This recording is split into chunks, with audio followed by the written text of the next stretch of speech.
Okay, so race, immigration, and globalization. So a little bit about race and ethnicity. Although the two concepts are related, they do have important distinctions. So race, ethnicity, and nationality are three very confusing topics for a lot of people. And I think you should definitely understand the difference between the three. You should very clearly have a clear-cut understanding and definition of what the three are, why they're different, how we categorize them, and how we use them, and how they affect an individual's day-to-day life. So race is a social categorization created based upon biological traits or inherited differences. These manifest as physical appearances. So humans categorize people based on these biological or inherited differences, but it's very important to understand that these are social constructs. So it is the human categorization that creates the category of race, or even the category of ethnicity or nationality for that matter. So while race, the categorization is based on biological traits, it's very important to understand that this is just a social construct. So the US Census Bureau currently divides race in America into 6 categories, which, again, it's just a bureau that is arbitrarily dividing the country into races that they see are most helpful for us to analyze. There's nothing in nature that says these are the races. It is a social construct that is completely made up by humans. But the US Census Bureau divides race in America into 6 categories. So we have Black African American, white, Asian, American Indian, Alaska Native, Native Hawaiian, other Pacific Islander, and other. And a lot of this is up to the individual and how they feel they identify with their race, because as we know, it's not just a black and white thing. Okay, so ethnicity is a categorization based on shared culture rather than biological and inherited traits. So ethnicity, for example, would be sort of your background. So maybe where your family comes from. A lot of times people identify their ethnicity with a geographic location, not necessarily a nation of today, but maybe a nation from the past or a specific location on a continent. And so it's not always the same thing. So if you are an African American, your ethnicity may be Egyptian, for example, or Nubian. So if you're from Egypt, your race may be Black, your nationality would be Egyptian, but if you identify as Nubian, that would be your ethnicity, because it's sort of like this subgroup that has their own culture. It's another way for us to identify with a group. So ethnicity is not to be confused with nationality, which indicates an individual's citizenship status. So another example, probably a better example, is someone with an American nationality may further identify as Cherokee. So their nationality would be considered American, and their ethnicity, they may identify as Cherokee because they're part of like a Cherokee tribe. And we could go even further and say that they would have a different race. I mean, they would most likely identify as American Indian or Alaska Native. But again, it's really up to how the individual identifies and how they feel that these identities describe who they are. Okay, so prejudices and actions that systemically discriminate based on race is known as racism. So the definitions of race and ethnicity have been subject to much debate, and because of that, the specific definition of racism is also often debated.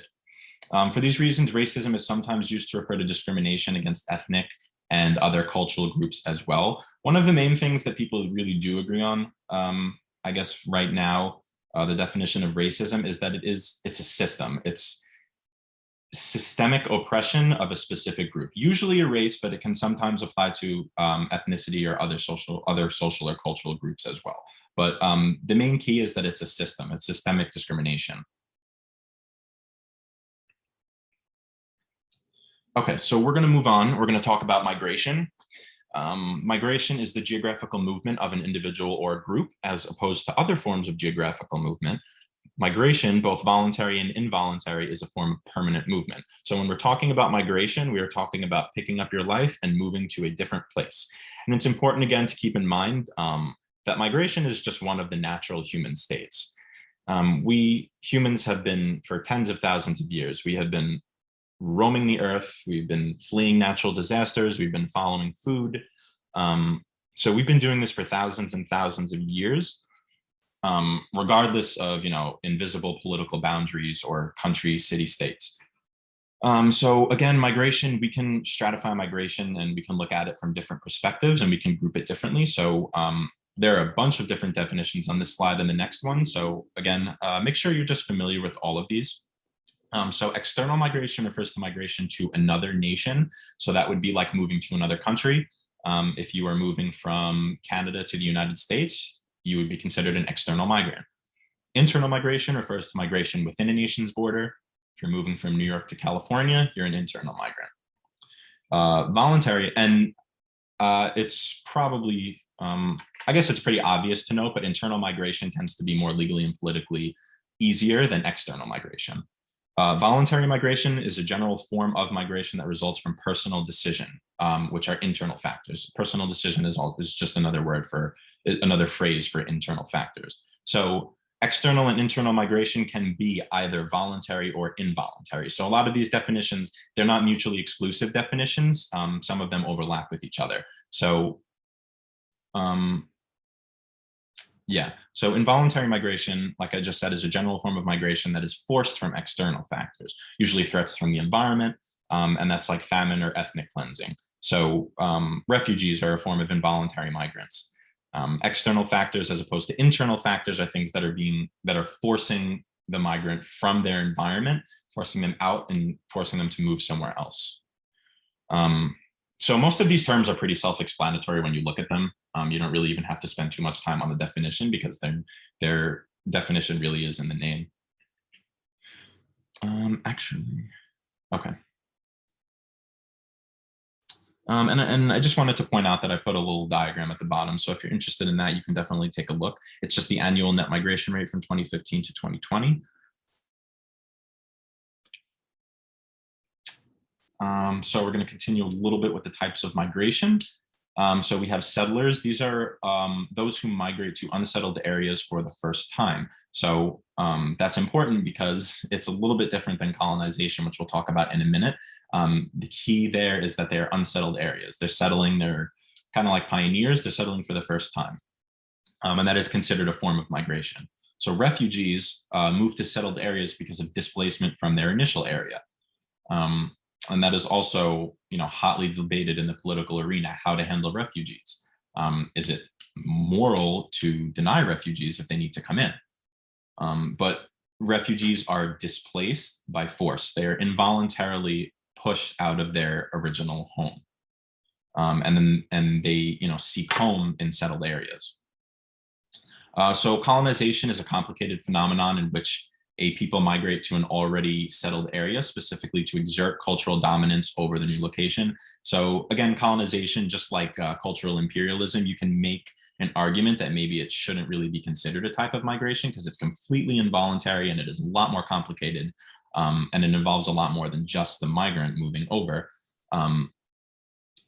But for the MCAT, for purposes for the MCAT, we can just consider it a type of migration and just say, make sure that we specify that it is specifically to exert cultural dominance over the people of the new location. And there are tons and tons of examples throughout history that I'm sure we have all learned about colonization at one point or another. So immigration specifically refers to the movement of migrants into a new area, legally or illegally.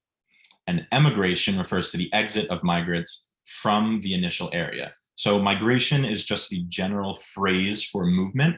Immigration is the verb that we use to describe the movement into a new area, and emigration is what we use to describe the exit of migrants. And you can see that I sort of underline the E under emigration. Emigration is exiting. So you can remember that we emigrate from a place, but we immigrate to a place. And you can even remember that immigration into a new area. So just small semantic differences, but it doesn't hurt to help. It doesn't hurt to know. Okay, a little bit more on migration. There are many reasons and theories that aim to explain human migration. So Everett Lee theorized that migration was driven by a set of push and pull factors imposed upon an individual group from the initial and final location. So basically, there were two main reasons why people are leaving. it's because they want to leave the place they're at and they want to go to their destination. So the push factors are the aspects of the initial location that are undesirable and contribute to a migrant's decision to leave. Push factors are usually economic, political, or religious. So if you're in an area that hits an economic depression, or an area that's in political turmoil, if you're facing religious persecution, these are all very strong push factors that would influence an individual's decision to leave their home. On top of the push factors, you also have pull factors acting upon these individuals. And these are the attractive qualities of the target destination that pull a migrant to the final location. So if you have all of these push factors, say we're talking about, maybe Southern Italy in the mid 20th centuries, there were push factors. It was very economic and political factors were pushing them out of Italy because it just was not the greatest place to be. A lot of them were moving to the United States because these pull factors, there were so many opportunities. There were economic opportunities, there was religious and political freedom, that they thought, or that they were told upon coming here. So those are the attractive qualities of the target destination that pull them to the final location. And yes, like I said, these are the positive opportunities. So we're being pushed away from the original location and we're being pulled towards the final location. So that's basically Lee's theories of push and pull factors on migration. And it does do a pretty good job of explaining why we immigrate, why we leave, and why we go to where we're going. Okay, globalization. So globalization is the process by which political, cultural, and economic interests merge into a single world market. And that's happening more and more every day, as I'm sure you're all aware. Global trade is a human behavior that has been observed for thousands of years. Many ancient civilizations although limited, they would contact other civilizations for trade. So we can go as far back to ancient Greece or ancient Egypt. Before we even had mass media, there was still varying degrees of globalization, of global trade at that time. It didn't really happen until the Industrial Revolution of the 19th century. It brought about a boom in globalization due to cheap mass production of materials, and also the technological advances in communication during World War II and the Cold War triggered the exponential process of globalization we're currently experiencing. So the rise of TV, the rise of radio, even more recently, internet and social media, we are more connected to each other than ever. You can open up your phone, log on to Instagram, and a business from a country across the world is trying to sell you shoes, for example. So we are living in an extremely global economy, and the globalization is just going to continue just because of these technological advances that we have accomplished in the 20th and early 21st centuries. So I put that picture to the left because I think most people watching this video being born into a global world, we tend to take for granted or tend to not really notice just how global it is. Most of the products that we use, a lot of the products are international corporations, and a lot of them are not even based in the country that we're living in. And that really wouldn't be possible without globalization. So it's just a different world that we're living in now than even compared to 100 years ago or even 50 years ago, and definitely a couple of thousand years ago. So proponents of globalization may point to the opening of new markets as an opportunity to increase wealth. So if you have a company in a country, your markets are finite and eventually it's going to run out. But I mean, if the economy becomes increasingly global, you're going to open new markets and you're going to have more places to sell your product. On the other hand, though, opponents of globalization are going to cite the corruption of wealthy nations and exploitation of resource-rich, lower-income nations as one of the major problems. And that definitely does happen, and we do see that. So furthermore, there are cultural, political, and environmental drawbacks that arise out of this exploitation. So for example, these multinational corporations will outsource dirty jobs to developing countries and lower-income countries. And that contributes to sort of the environmental decline and even the economic dependence of these lower income countries on these more wealthy countries. And it is a form of exploitation and lending as well. There are certain banks and certain international corporations that will lend expensive loans to lower income countries, and they can't necessarily pay them back. So globalization does not come without exploitation.